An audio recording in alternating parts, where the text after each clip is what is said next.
ദൈവനാമത്തിന് മഹത്വമുണ്ടാകട്ടെ. നമ്മുടെ എല്ലാവരുടെയും ജീവിതത്തിൽ ഒരു പ്രത്യേകമായൊരു സമയമുണ്ട്. അത് ദൈവം വെച്ചിരിക്കുന്ന സമയമാണ്. ദൈവം നമ്മെ കാണുന്ന സമയം, ദൈവം നമ്മെ എടുത്ത് ഉപയോഗിക്കുന്ന സമയം. ചിലപ്പോൾ നമ്മൾ പ്രതീക്ഷിക്കുന്ന അവസരത്തിലോ സമയത്തോ ഒന്നും ആയിരിക്കത്തില്ല കർത്താവ് നമുക്ക് വേണ്ടി പ്രവർത്തിക്കുന്നത്.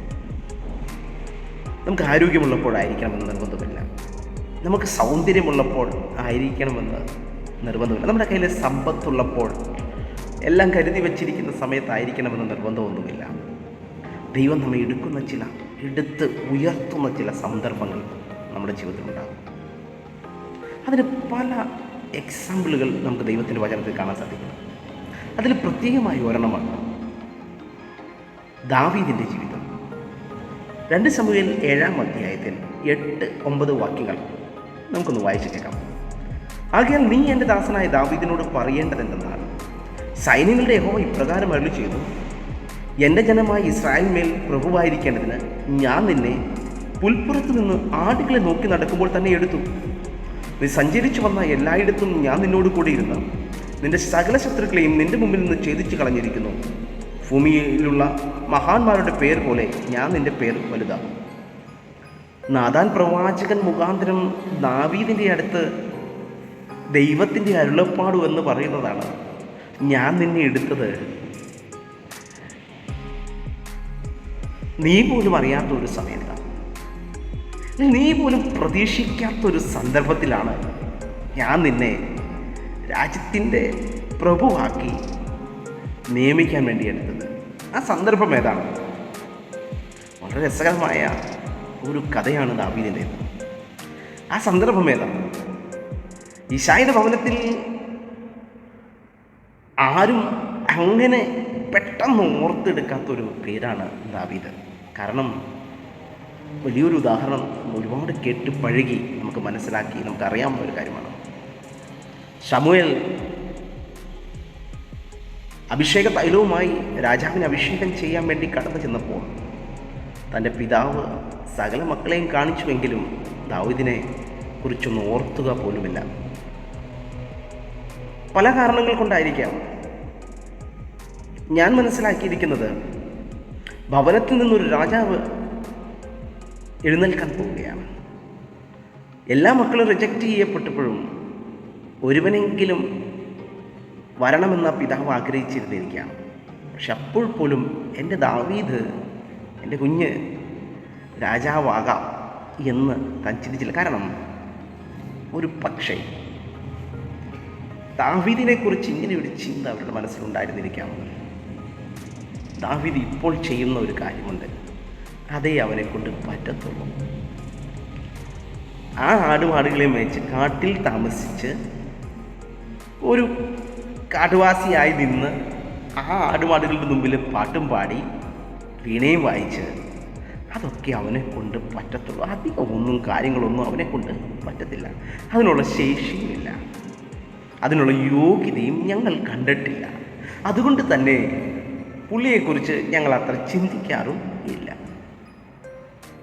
പക്ഷേ സ്വന്തം പിതാവ് ആ ഭവനത്തിൽ ഓർക്കാതിരുന്ന സമയത്താണ് സ്വർഗത്തിലെ ദൈവം ദാവീദിനെ എടുക്കുന്നത്.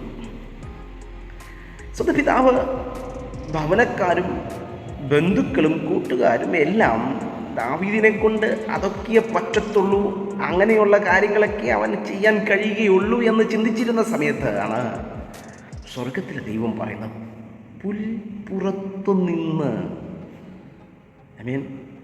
ആടുകളെ നോക്കി നടക്കുമ്പോൾ തന്നെ എടുത്തു.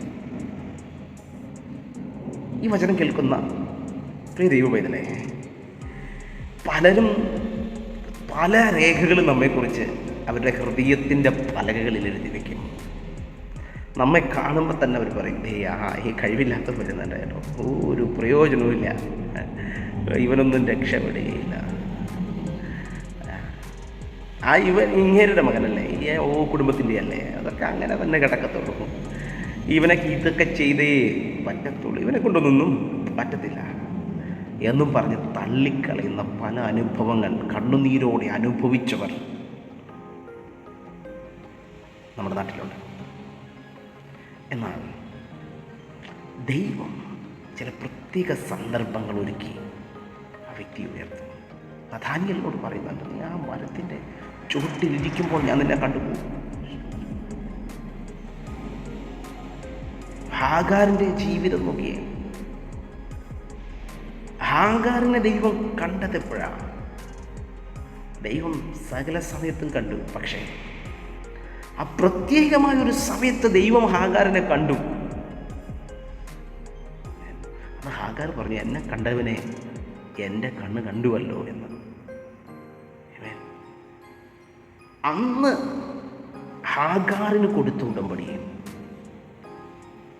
അത് ഇന്നും നിലനിൽക്കുന്നില്ലേ? എന്ത് കാര്യമായിക്കോട്ടെ, ഇന്നും നിലനിൽക്കുന്നില്ലേ?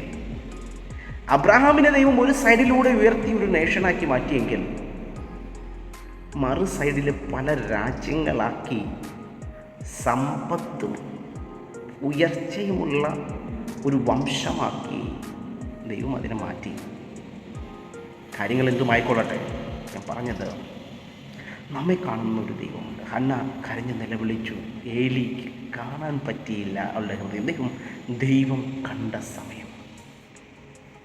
പ്രിയവൈദ്യരെ, നമ്മുടെ ജീവിതത്തിൽ എന്തെങ്കിലും ചിന്തിച്ചിട്ടുണ്ടോ? ദൈവം എന്നെ കണ്ട സമയം എപ്പോഴാണ്? എന്നെ ദൈവം പിടിച്ചുയർത്തിയ സമയം ഒരു പക്ഷേ തകർന്നിരിക്കുന്ന സമയത്തായിരിക്കാം. ഒരു പക്ഷേ നിരാശയുടെ പടുകുഴിയിൽ കിടന്ന സമയത്തായിരിക്കാം. അതൊന്നും ദൈവം നിന്നോട് പറഞ്ഞില്ല. ദൈവം പറഞ്ഞില്ല, നിന്നെ ഞാൻ എപ്പോൾ എടുത്തു എന്നുള്ളത് പറഞ്ഞിട്ടില്ല. ഇന്ന് നിരാശയോടെയാണ്, കണ്ണുനീരോടെയാണ് ഈ വചനം ശ്രവിക്കുന്നതെങ്കിൽ, പല തിക്തമായ അനുഭവത്തിലൂടെ കടന്നു പോകുന്ന വ്യക്തിയാണ് നിങ്ങളെങ്കിൽ, ദൈവത്തിന് കരങ്ങൾ ഉയർത്തി ഒന്ന് സ്തുതിച്ചിട്ട് പറയണം, ദൈവമേ, ആരും എൻ്റെ കൂടെ ഇല്ലാതിരുന്ന സമയത്ത് ദൈവം എന്നെ എടുത്തു. ദൈവത്തിൻ്റെ പദ്ധതിക്ക് വേണ്ടി എന്നെ ഉയർത്തി. എന്നെ കുറച്ച് നാളുകൾക്ക് ശേഷം ദൈവം അത് വെളിപ്പെടുത്തും. നമ്മെ കണ്ട സമയം. എത്ര നല്ല ദൈവം! ദൈവം നമ്മെ കാണുന്നു, ദൈവം നമ്മെ ഉയർത്തും, ദൈവം നമ്മെ മാനിക്കും. ഈ വചനങ്ങളാൽ ദൈവം നിങ്ങളെ അനുഗ്രഹിക്കുമാറാകട്ടെ.